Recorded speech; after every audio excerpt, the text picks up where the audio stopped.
Good to go. Well, good morning. Good morning. So today we're going to talk about turkey, the Christmas turkey. So Charles gave me we decided to suspend the Life of Messiah series for another week. So he did a Christmas one last week, and I'm doing this one this year on what I think is one of the more significant end-time players that I do not think is talked about enough. I will share again, I do talk about it quite a bit, but many years ago, Bill Koenig and Bill had spoken at a conference in Phoenix, went over to the pastor's house afterward, and it was the speakers, David Hocking, Roger Oakland, Bill Koenig, and Chuck Missler. Bill and I ended up at a table along with Chuck Missler, and I asked Chuck, Chuck, who had become a good friend, a very special guy for me. And I said, are you excited about the end time? So this is about 2008 or 9. And he goes, well, yeah, but I'm watching Turkey. And when I see Turkey start to go towards in a little bit different direction, then I'm going to get really excited. So I wonder what he would be like today. So I talk about Turkey a lot because I think it's very significant. So I'm going to talk a little bit about why it's important, why I think it is a significant end-time player, as I've said in my title slide. And then we'll talk about some of the development of the career of Erdogan. Now, I know that there's a time limit. So this could go on for quite a long time, but as you can appreciate, I was joking with someone in Israel about someone that I like to interview, and I said, he's a great interview. I said, just say, hi, how you doing? And then 50 minutes later, you say, thank you for joining us today. And the guy said, yeah, it sounds like somebody else I know. But this is a very significant time in which we live. So I've been playing around with different, like how to show an end-time chessboard over the Middle East. That's one of my attempts. But there was a book written a number of years ago by Zbigniew Brzezinski called The Grand Chessboard. And Brzezinski was a technocrat. He was a national security advisor in the Carter administration. And he had a very high opinion of himself. And I will say, I think that whoever drew that picture on the right, it's one of the best efforts in actually capturing the inner essence of the man. And I keep joking that someday Joe Scarborough is going to wake up, roll over, and look at Brzezinski's daughter, Mika, and that's what he's going to see with blonde hair, assuming she's getting her hair colored. But Brzezinski believed that there was this grand chessboard. There were some other people that expanded on. There was a guy who wrote a big article back in the early 1900s named Halford Mackinder. Mackinder had this world island. He thought that the Central European plain, Poland, Germany, Russia, was sort of the pivot point of history. Other people expanded that down to include Turkey, and I think Turkey, you'll see, is very strategically located. So because of Brzezinski and other people, and I see people using the chess piece thing, chessboard and chess pieces thing all the time now. So I doubt that they're following me, but it's just something that I look at. And I think, what's going on with Iran is incredibly significant. I think I did this, I talked about this, that we had wars. We're in a period of time where there's a lot of things going on in Bible prophecy. Wars, rumors of wars, and wars of rumors. That seems to characterize the time in which we live. And then you see these strange alliances developing. Like this poster billboard that was put up in Israel, abrahamshield.org. I know some of the people behind that. They actually believe that it's part in there. They could be a two-state solution. But then the other thing that they advocate is for Gaza particularly is a technocracy a technocratic governance of that area, which that's like the dream of guys like Brzezinski. And so now you're in Israel, and then that's kind of interesting, and I'm not saying this is that which was prophesied. I think I have been talking more in terms of meeting threshold limits now. So if you have to hit this line to be able to say, this is that which was prophesied, to say this prophecy has been fulfilled, at some point we'll be hitting that line on a lot more than we already are, which I mean complete fulfillment of some of the prophecies. And so I'm not saying this is that, but this is kind of interesting picture because you have Trump and Bibi Netanyahu in the middle, but then what else do you have there? You have 10 kings. And that's kind of interesting. And I think if you look at Psalm 83, a lot of those countries fall into, regions fall into Psalm 83. So it could be that, we're getting very, very close. But today I'm going to talk a little bit about Turkey, Syria, the relationship between the two. Then I'll touch a little bit on Qatar, I think is probably the better way to say it. And we'll also talk a little bit about Turkey's interest in the Temple Mount. And they do have a massive interest in the Temple Mount. And you'll see that in just a moment. So let's just put some context in this. In Ezekiel chapter 38, some of these countries or regions are identified. It says, "Now the word of the Lord came to me, saying, Son of man, set your face toward Gog of the land of Magog, the chief prince of Meshach and Tubal, and prophesy against him, and say, This is what the Lord God says, Behold, I am against you, Gog, chief prince of Meshach and Tubal. So I will turn you around and put hooks into your jaws, and I will bring you out, and all your army, horses and horsemen, all of them magnificently dressed, a great contingent with shield and buckler, all of them wielding swords. Persia, Cush, and put with them, all of them with buckler and helmet, Gomer with all its troops, Beth Togarmah from the remote parts of the north, with all of its troops, many peoples with you." So then the question becomes what's he talking about? You can look at all the atlases in the world today, and they're all over. We have Google Earth, earth.google.com, we have Google Maps, we have all these tremendous mapping programs, and you can go and look on them and say, hey, where's Magog? Where's Meshach? Where's Tubal? And you're not going to find anything. So about 10 years ago, Joel Richardson, who I know, he did a study of all of the biblical maps that he could find and get his hands on. And what he found was, so the current narrative that I think predominates in Bible prophecy circles, because I speak with these guys and they've written books, and sometimes writing a book is a good thing. You learn a lot about a topic, but then you also kind of get married to that idea. And I think we live in a time where being too married to your ideas is not necessarily going to be a way for you to be able to pivot to the actual facts on the ground. So I appreciate guys like Joel. So the current narrative is that Magog, is talking about this great Russian army that's going to come down into the Middle East. So that's why, and they say, well, because it's north, it's the far regions of the north.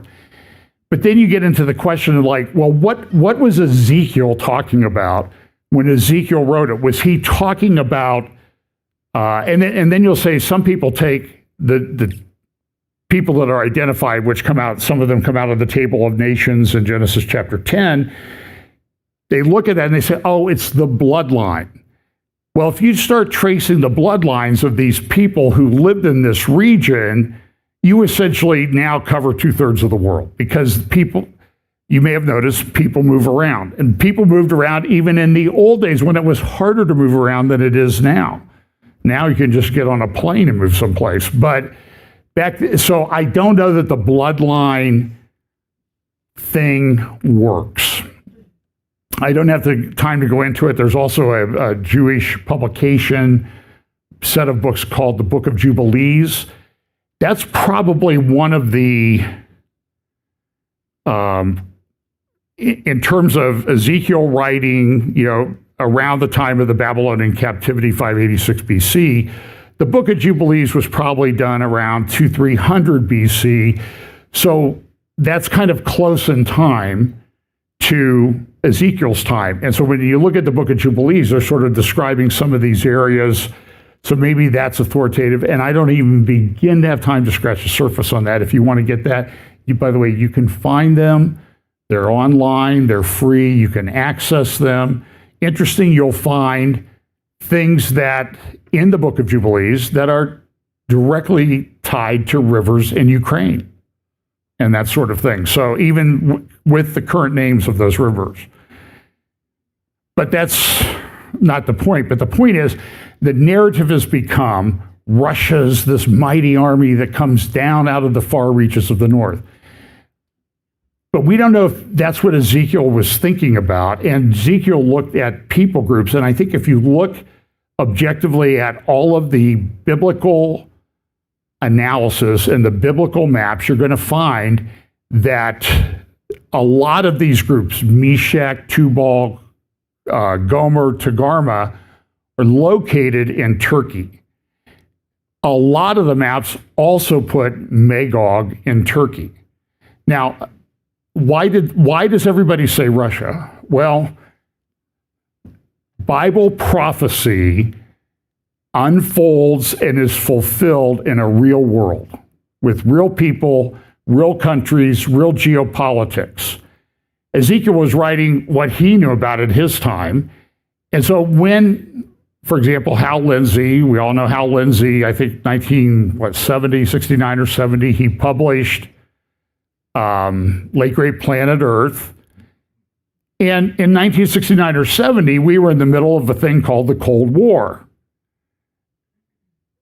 And Russia was involved in our daily lives. We were scared of Russia. We were concerned about Russia and where we're going to be geopolitically. I had friends who served in Vietnam because of the communists and the Chinese and the Russians and all of that.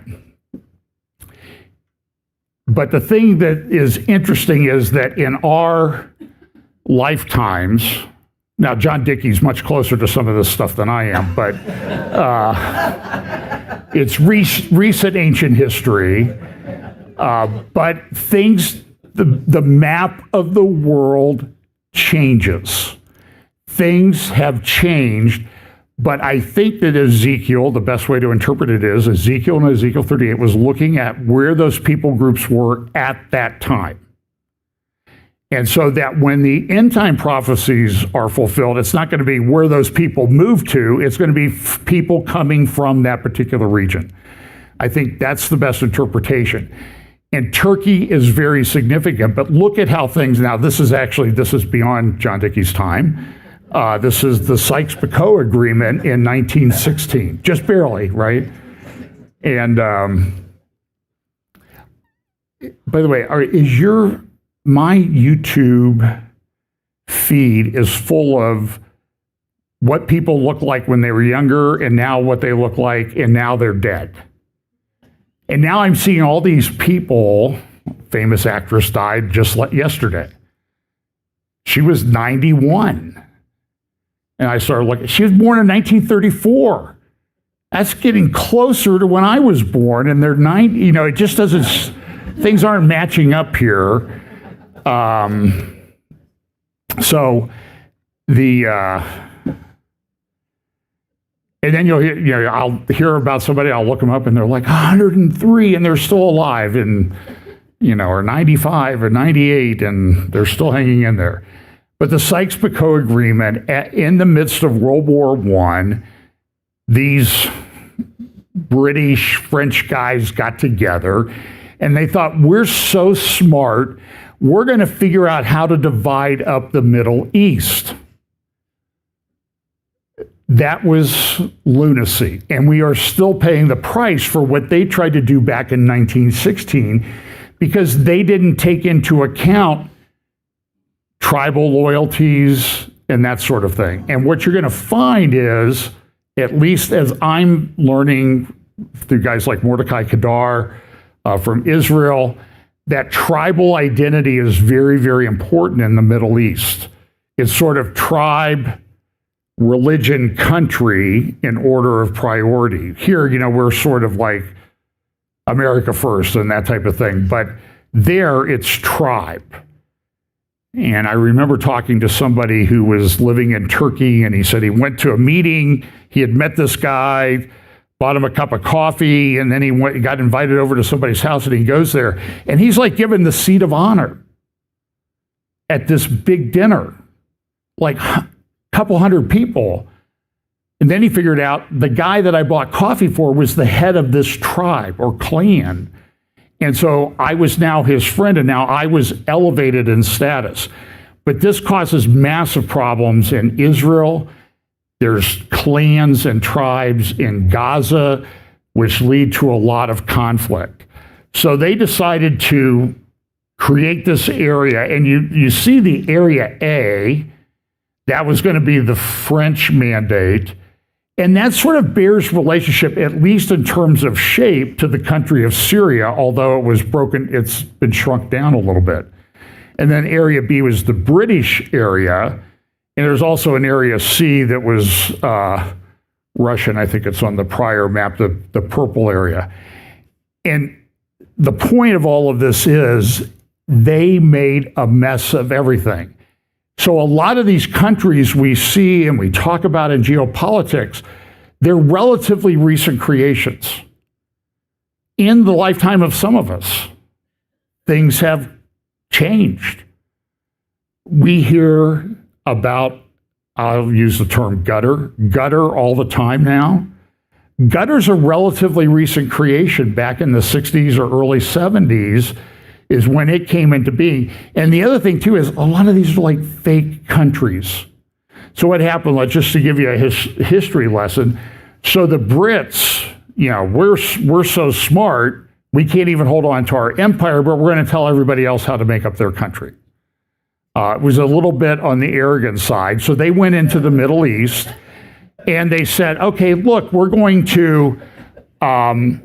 there was, Israel, they had this mandate for Palestine, and originally it was supposed to be Jewish, west of the Jordan River, Palestinian, Arab state, east of the Jordan. And so the Jewish state originally, under this mandate, in which everybody adopted back in the 1920s, the world agreed on it, was literally a Jewish state from the river to the sea. And now everybody's been chipping away at it ever since. Israel has given up land. They gave up the Sinai. They gave up control of areas of what's called the West Bank, Judea and Samaria. They gave up Gaza. And everybody says, look at them, they're in this massive colonial expansion. This is the amazing thing about the world today. Reality is inverted about every 5 minutes on my Twitter feed, X feed. It's unbelievable. I've never seen anything like it. And now I'm learning that a lot of these are bot accounts. And so these people, for example, I talk a lot about Israel because I think it's important in Bible prophecy. It's central to that, along with the return of Jesus Christ. But you hear somebody like Tucker Carlson, who says, you Christian Zionists, you talk about Israel all the time. Maybe, but nobody talks about it more than you, Tucker.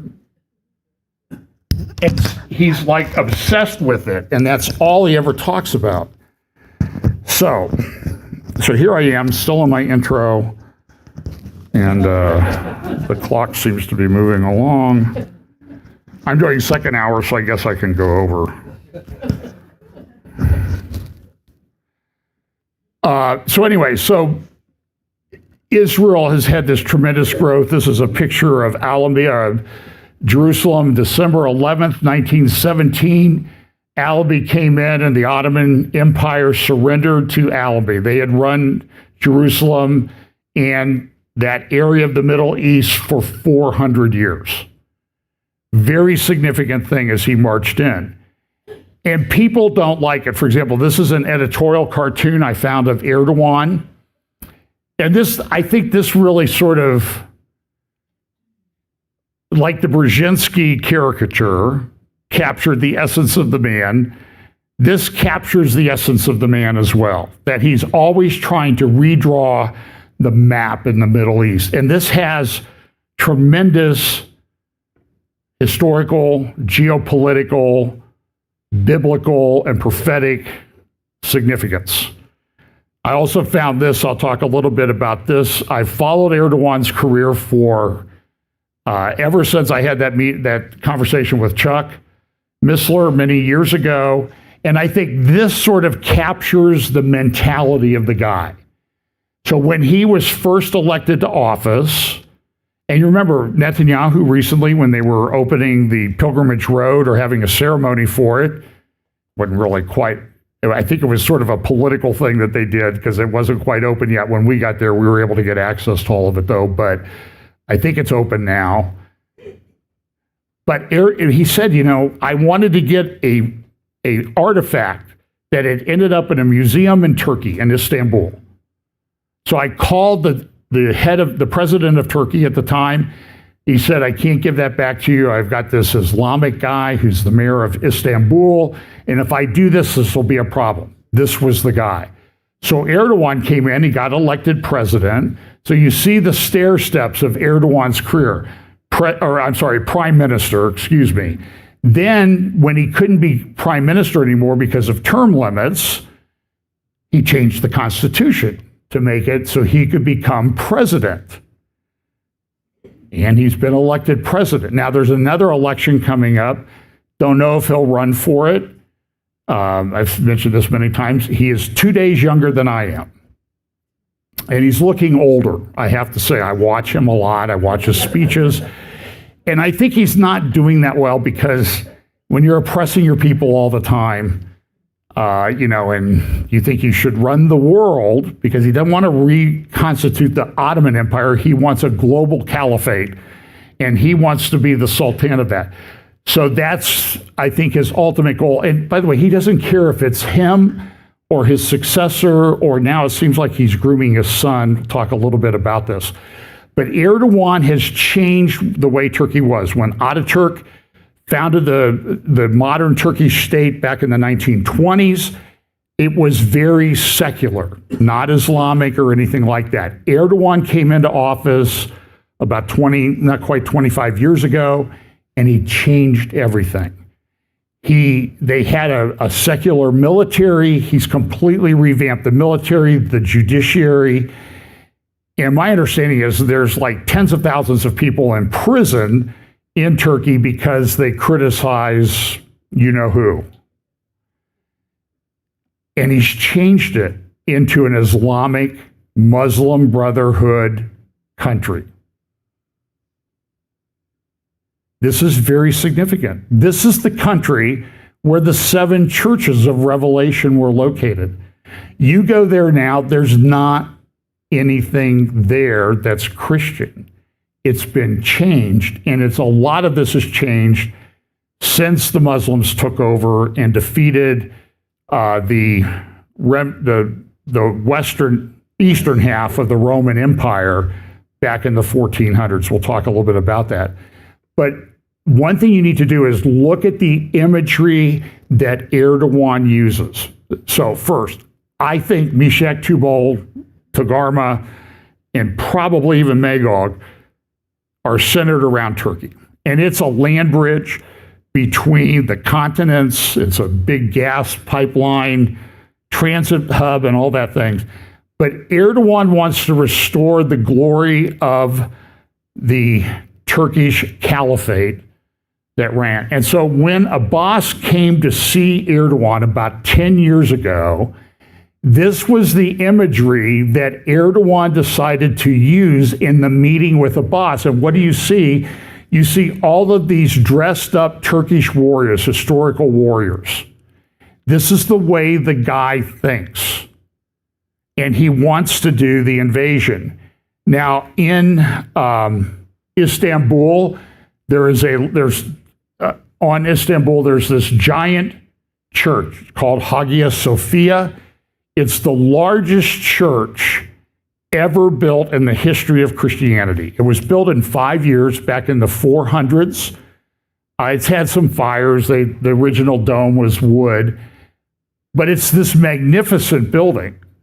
Some Bible prophecy teachers, and I think it's a mistake, have even said this is the temple. This is the real temple because it's the height of Christianity construction. But you can see it's a beautiful building. It still stands there. It's been there since the 400s. We're talking 1,600 years since it opened.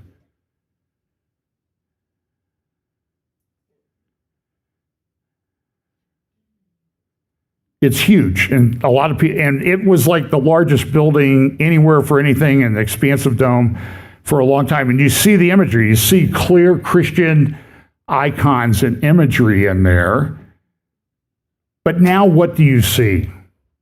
You see Arabic writing, Quran writings, because about 5 years ago, Erdogan said, I'm turning Hagia Sophia into a mosque. So the Ottomans took it over, Turkish Empire took it over in the 1400s.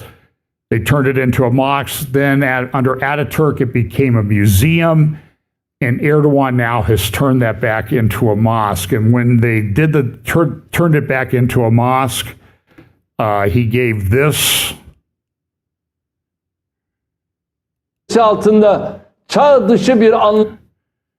a manifestation of it's a product of the same logic to demand the Vatican be converted into a museum and insist that the Hagia Sophia remain as a museum. This is a speech when they did the dedication of turning it from a museum into a mosque 5 years ago. The oldest temple of worship of humanity and the ancient temple of Masjid al-Aqsa. What's Masjid al-Aqsa? So this is something you need to know. You need to understand the Turkish and Muslim mindset, but mainly led by the Ottoman Turks. So this is a publication. You can see the original at Christ Church in their little museum that they have there near the Jaffa Gate. And I've seen the original, but it's called Al-Haram al-Sharif. It was published by the leading Muslim holy man in Jerusalem back in the 1920s. They did it like 23, 24, 25. And in there, it says, the site is one of the oldest in the world. Its sanctity dates. This is a Muslim publication. Its sanctity dates from the site of Solomon's temple.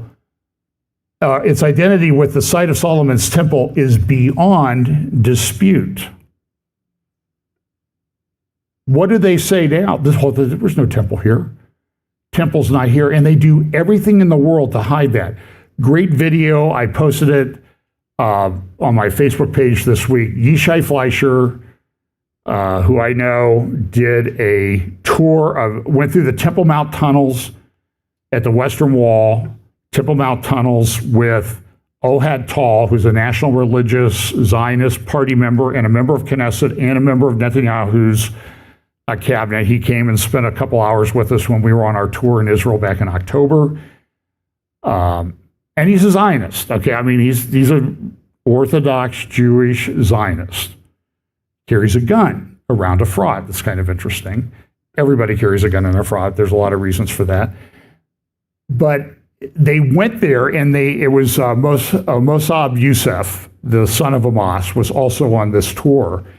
And they showed areas where the Arabs have poured concrete to prevent, like, several feet thick concrete walls to prevent anybody from doing further excavations. Why do they not want any further excavations done? because it would prove that there was a Jewish temple there. And so everything is designed to prevent that. And so what's happened, though, is in the on the Temple Mount, there is a mosque. It is called the Al-Aqsa Mosque. It's been called the Al-Aqsa Mosque. It was built back in the 700s. By the way, it collapsed in an earthquake back in the 1920s or 30s. They had some beams left over. They stuck them over here by the eastern gate, the one that's closed. And you can go see them today. They've been dated, appear to be at least one of those beams came from Solomon's temple, and 7 of them came from the Second Temple period of Herod.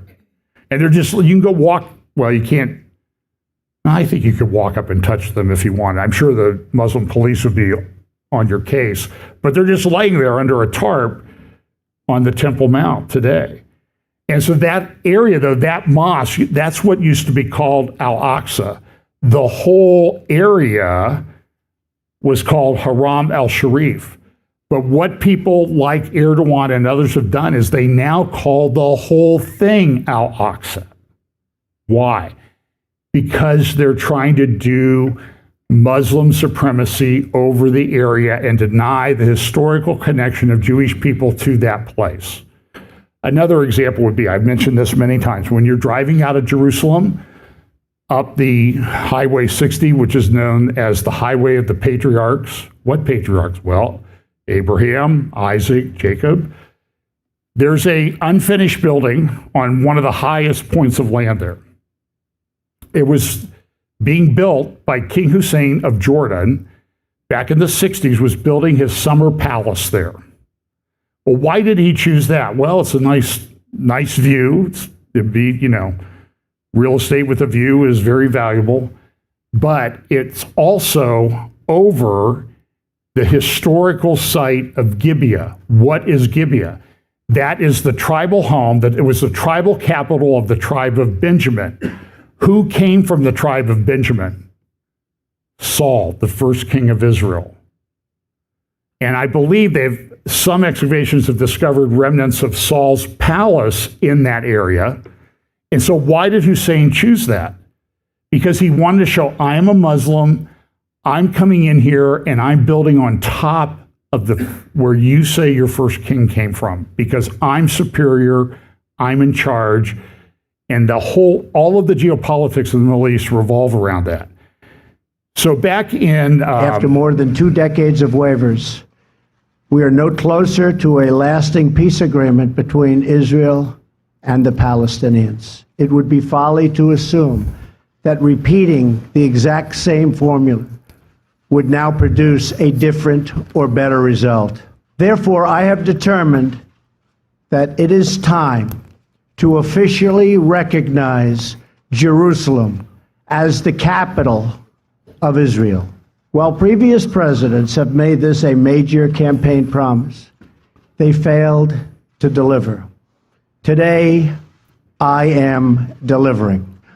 That is why, consistent with the Jerusalem Embassy Act, I am also directing the State Department to begin preparation to move the American Embassy from Tel Aviv to Jerusalem. This decision is not intended in any way to reflect a departure from our strong commitment to facilitate a lasting peace agreement. There will, of course, be disagreement and dissent regarding this announcement. But we are confident that ultimately, as we work through these disagreements, we will arrive at a peace and a place far greater in understanding and cooperation. This sacred city should call forth the best in humanity, lifting our sights to what it is possible, not pulling us back and down to the old fights that have become so totally predictable. It is so. And we know that in June of 28, so that was December of 2017 when Trump made that speech at the White House. and made the announcement, Jerusalem is the capital of Israel. We're moving our embassy there. And then in May, at the time of the 70th anniversary of the founding of the State of Israel, the U.S. Embassy in Jerusalem opened. You can go there today and see it. What was the response? The leader of the response, the outrage in the Muslim world, was Erdogan of Turkey. So his newspapers, one of which is Yeni Şafak, it's one of his mouthpiece newspapers. Probably things don't get published in there unless they're positive towards Erdogan. And you see that. The Intifada, Qudus, Al-Quds, Jerusalem's in danger. And this went on for days. Okay? And this is, so you can get the translation. So what Erdogan did was he brought all the Muslim countries in, the 57 Muslim states. I wonder if that's where Obama got that number. Remember he said we have 57 states? We have 57 states. Just probably a coincidence. But they brought in the Organization of Islamic Countries, and they had a big meeting in Istanbul to rail against Israel. This is terrible. This is going to cause World War III. And by the way, this is what they say all the time. Remember last June, they even had people on the so-called right in America saying that if the United States help Israel bomb Iran and disable the nuclear facilities, we're going to have World War III, and it never happens, right? Then, well, we'll see. So, but it's interesting in this newspaper and on the website, the Arabs and Muslims were really upset about the U.S. recognizing Jerusalem as the capital. And then it's kind of interesting. Israel on an expansionist path since the beginning. This is Daily Sabah from December of 2017 when they were having this big meeting. And this is Erdogan at the podium, and he's showing the different areas. And by the way, see how they interpret in their language, Palestine comes out, it's Philistin. Probably because that's where the Romans got it from, but it had nothing to do with Palestinians. But anyway, so everybody was upset, and he published this. This is so interesting. When I go to prophecy conferences, inevitably somebody's going to talk about Ezekiel 38. And usually they're going to talk about Russia coming down. And they've got we've all got our little maps, and that's fine. Make all the maps you want. I love maps. I think they're great visuals. But my point is, when we talk about Ezekiel 38, why don't we use the maps that one of the participants in Ezekiel 38, the president leader of one of those countries that we know that Turkey's involved in this, okay? We can argue about Russia or not. But why don't we use their map when we talk about Ezekiel 38? And I'm saying it's right there in Yeni Şafak. There's a website you can go to today. And this is an interactive website that's still live on the internet, at least as when I checked it a month ago. And what do you see? You see the lines coming from all Muslim countries in the world to Israel. What does Ezekiel 38 talk about? Talks about all these countries coming against Israel. I believe Islam is a very important thing in the end times. And then they also had this comparison published, Muslim armies versus Israel comparison. They show the population, their gross domestic product, how much they spend on the military. But look at the imagery that they used. You have a sea of green countries, tanks, ships, aircraft, whatever, pointed at Israel in red. It's like the best Ezekiel 38 map you could come up with. There's another version of it. So this is always, so this was the people that came. Erdogan gave a speech. It was 48 countries, okay? But you can see that he used all the imagery, the map and that type of thing. It's kind of interesting. He actually put Israel in there, which is kind of unusual.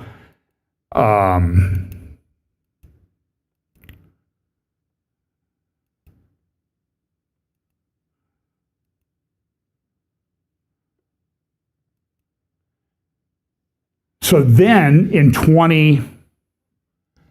so Jerusalem is the capital. Then in 2019, Trump said, hey, Golan Heights is part of Israel. They all wet their pants again about, I can't, well, I don't know. I don't know the technical term would be. But it's interesting. So Erdogan goes to make a speech, and he's making these comments about President Trump's unfortunate announcement regarding the Golan Heights, the region towards new crises, drags the region towards new crises. The Golan Heights, listen to what he says, has been under Israeli occupation since 1967. Israel's 1967 occupation has displaced not only Arabs living in the area, but the Turkmen population as well. Erdogan is a Turkmen. He is of the Turkmen tribe. And this is becoming a very big deal. I talked about it a year ago. There was another article about Today in Turkey or some kind of newspaper like that. By the way, do you understand how much garbage I read to do these things? Because I want to know what's going on. But in there, it was like the education ministry in Turkey is changing the Turkish textbooks as we speak. They're going to refer to Central Asia, the Stan republics, Turkmenistan, Kazakhstan, however you say it, and all those other Stan republics. They're Turkmen ethnic predominant. They're Muslim. They used to be part of the Soviet Union. They're now calling that region in the Turkish textbooks Turkestan. I'm not, sometimes you would think like, come on, you're really making that up. No, I've seen the maps. I've seen pictures of the textbooks. They changed the name of that.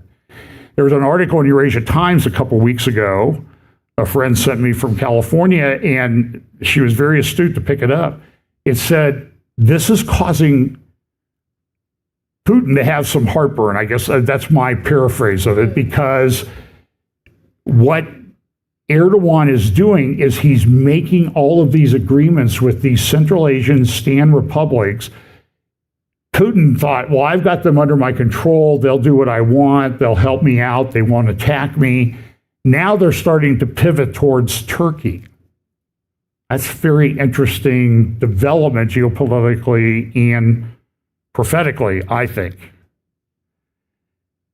So, and one of the examples that they use is Erdogan's making agreements with people all over the place. I have a map here of some of the areas and regions that Erdogan's been invited. So you see Central Asia, of course, the arrow at the top. You see into Europe, he's done that. And by the way, he's building these giant mosques all over the world, in the UK, in the United States. And I got videos of him like in the UK dedicating a mosque, and it's really creepy when he's like singing the Quran. In his younger days, he won awards for reciting the Quran. He used to stand on the ferries going across the Bosporus and recite the Quran, like stand up in a prominent place. This guy's a Muslim. He's Muslim Brotherhood. But he's also, I don't have time to go into it. He went into Libya. They're the one to the lower left. He made an agreement. He did this exclusive economic zone to block Israel's pipeline. So what's Israel doing? Well, Israel just this week entered into this agreement with Greece and Cyprus about doing a pipeline, and the response of the Turkish government was, go ahead. We have that blocking, we blocked you, like a chess move. Erdogan was very much behind the Muslim Brotherhood takeover of Egypt about 2013. And I think it went too fast because they tried to do in a year what it took Erdogan over a decade to do. So that you have to do this. He's moved into Syria. He's wanted to move into there. He's moving against the Kurds. He's also that middle, on the right, the line down from the top.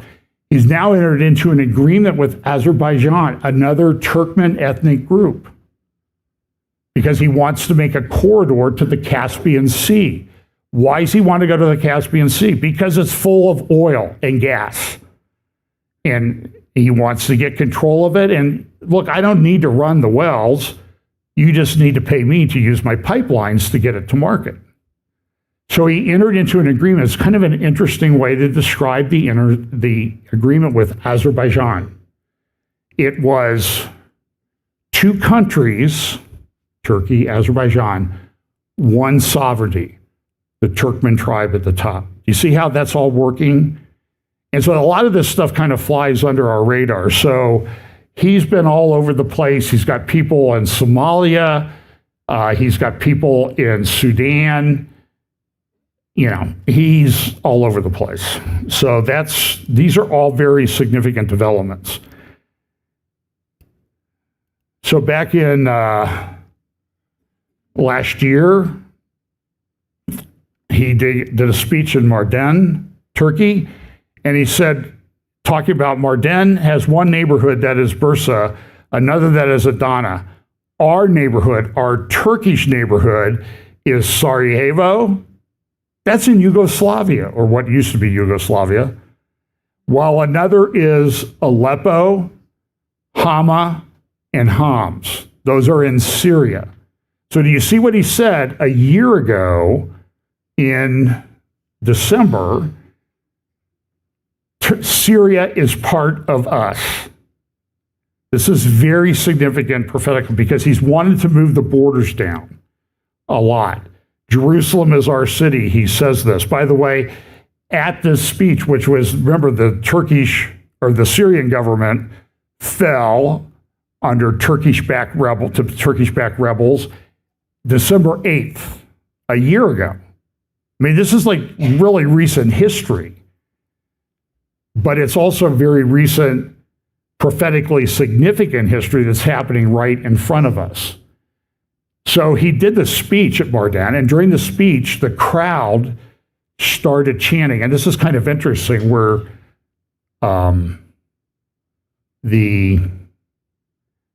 Ezekiel 38 talks about the chief prince of Tubal, Meshach, that type of thing. The crowd was chanting, translation, "Chief, take us to Jerusalem. Chief, take us to Jerusalem." This is just 2 weeks, not even 2 weeks after the fall of Syria to Turkish-backed rebels, because they have other things in mind. So then January 1st, a year ago, I mention this all the time, big protests, pro-Palestinian protests at the Galata Bridge in Istanbul, led by Erdogan's son. Title of the rally was "A Sun is Rising," S-U-N, see, half Turkish, half Palestinian. But then across the top, it had the translation of the first Dun Hagia Sophia is yesterday Hagia Sophia. The symbolism was, we took over the largest church ever built in the history of Christianity and made it a mosque. So we got the Christians. Then the center says, today, Umayyad, and remember what happened? Umayyad Mosque, there goes al-Shara up to the pulpit to announce the new Syrian government. Just like, by the way, it's almost identical to Baghdad, ISIS going into the mosque in Mosul to announce the ISIS caliphate. I mean, they're almost identical. And then the other one was tomorrow, Al-Aqsa, Jerusalem, and the Jews. So this is not, as I've said, this is not a poster for a rally. This is a battle plan that he's laying out right in front of you. I showed this to somebody who's part Syrian, and she like, where did you find that? I can't believe that. And you see this imagery on his social media and Turkish social media accounts. Israel's picked up on this. This is talking about the Turkish Qatari alliance, Muslim Brotherhood. Qatar is described as the ATM for Turkey. They may not get along, but they have this united thing to spread the Muslim Brotherhood ideology. And by the way, how are they doing? Come back second hour, and I'll play you a video of my friend Dumasani Washington talking about this. So this is, I love this graphic I found, this Qatar playing as a Trojan horse. And this is my little playing card, the Essential Caliphate House of Cards Toolkit. And you see him playing Al-Jilani as a puppet. And so he's on track to do this. So here is Ohad Tal speaking in the Knesset about the threat of Syria. This was a few weeks ago. Here we go.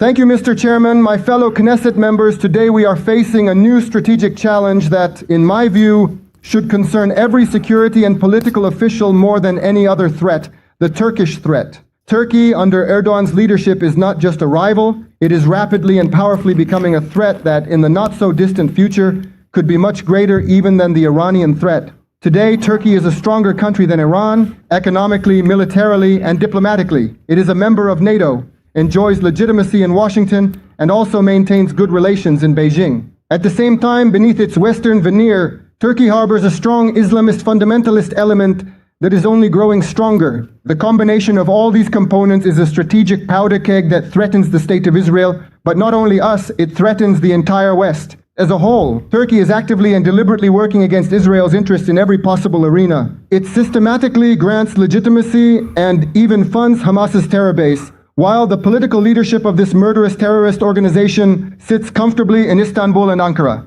Our message to the world must be sharp and clear. A country that provides shelter to our main enemies will not be given any role. Thank you. Whether it be security.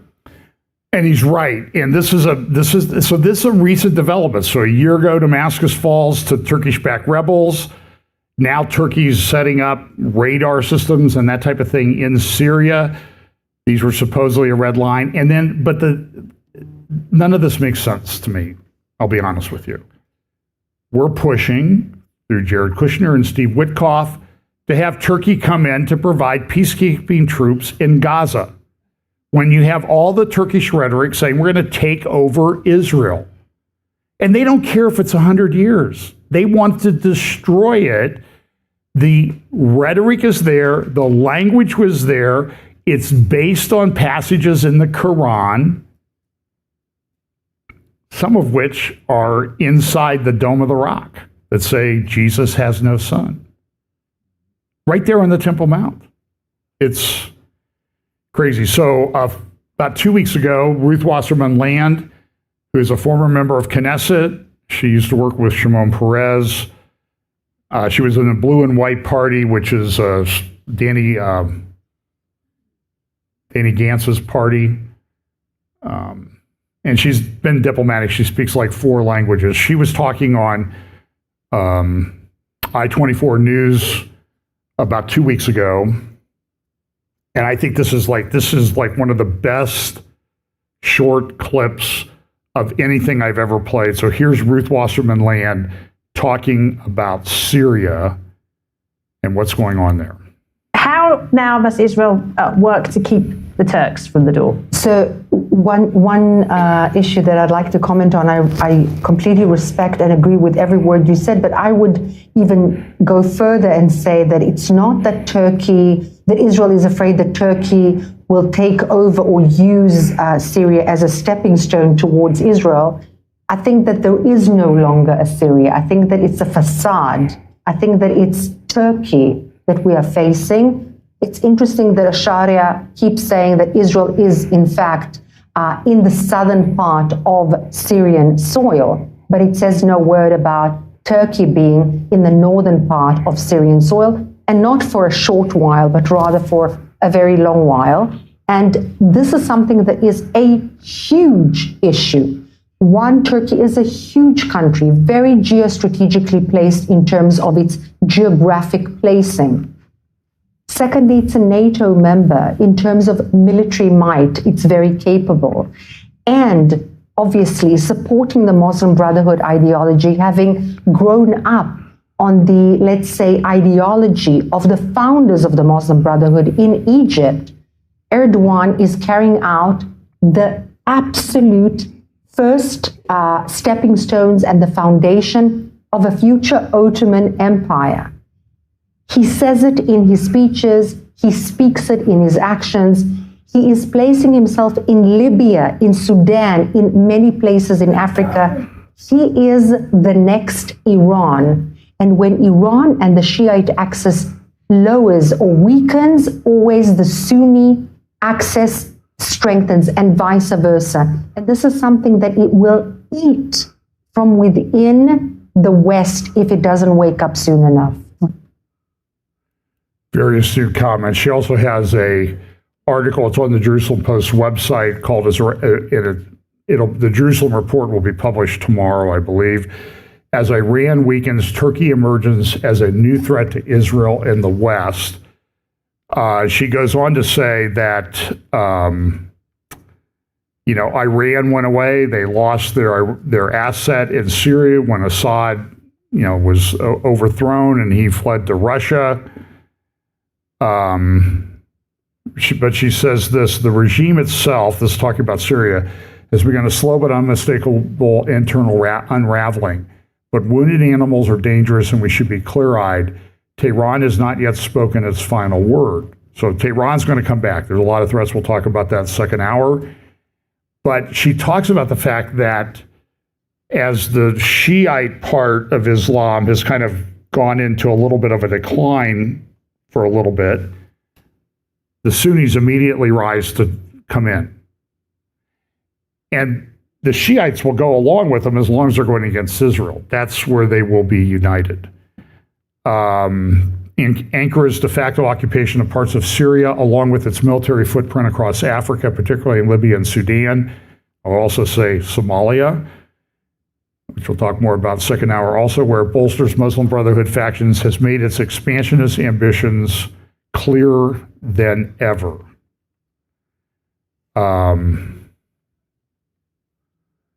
And so the question is, what are you going to do about it?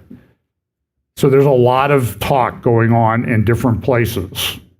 In our government, it seems like I don't think people grasp how serious of an issue this really is. It's very concerning to me. How should we respond as Christians? Well, listen, she talks about the Muslim paradox. I'll talk about Bible prophecy believing Christian paradox that we have right now. So we see all of these things unfolding. And by the way, I haven't touched on AI and technocracy. There'll be another roundtable in a couple weeks to talk about that. And we see all these things happening.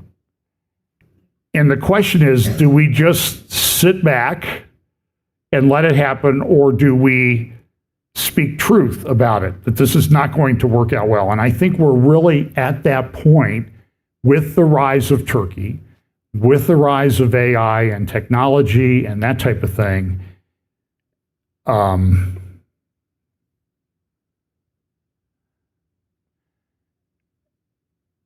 In the New York Times this morning, I do read the New York Times, their opinion section, the whole paper's opinion. I don't know why they have a separate opinion section, but anyway, we'll pretend like they don't have, that they actually, they do report the news. It's just you got to wade through their opinion stuff to get to it. But the opinion section is a big thing about 2025 was not that great a year. Well, I've got news for the people at the New York Times. In about 2 weeks, max, you're going to be saying, oh, could we go back to the good old days of 2025?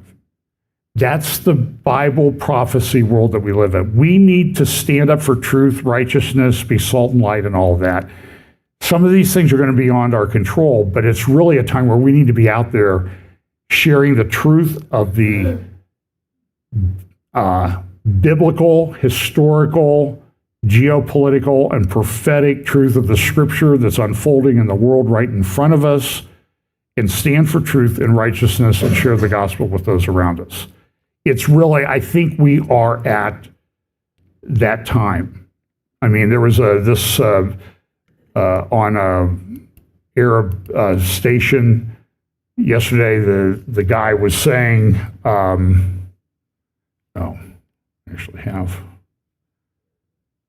we are coming after Israel. Even though the Israelis may have refused to accept Turkish troops as peacekeepers, they haven't seen anything yet. That's where we are.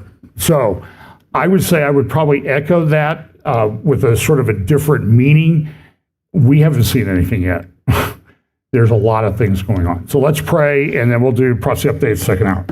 Lord, thanks so much for the truth of the scriptures that you gave us, the blessing that you gave to inform us about the world in which we live, that it would be, as we see these things unfold, that it would be a motivation to us to live our lives in the right way and share the gospel with those around us. Bless us this week. In Jesus' name, amen.